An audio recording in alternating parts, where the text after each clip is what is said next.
पुण्यश्लोक अहिल्यादेवी होळकर शेतकरी कर्जमाफी योजनेअंतर्गत राधानगरी तालुक्यातील 109 गावातील 2588 पात्र शेतकऱ्यांची कर्जमाफी यादी प्रसिद्ध करण्यात आली आहे। लाभार्थी शेतकऱ्यांनी आधार प्रमाणीकरणाची प्रक्रिया सुरू केली आहे। गावामध्ये कर्जमाफी लाभार्थ्यांच्या याद्या प्रसिद्ध करण्यात आल्या आहेत।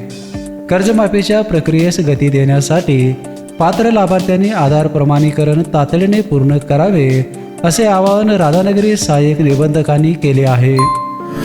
शनिवारी यामध्ये शासनामार्फत पहिली यादी प्रसिद्ध झालेली आहे 2588 शेतकऱ्यांची। या शेतकऱ्यांना आपण असं आव्हान करतो की त्यांनी आपले सर्व सरकार सेवा केंद्रावर जाऊन आपले आधार प्रमाणीकरण करून घ्यावे आणि आपण या लाभासाठी पात्र व्हावे।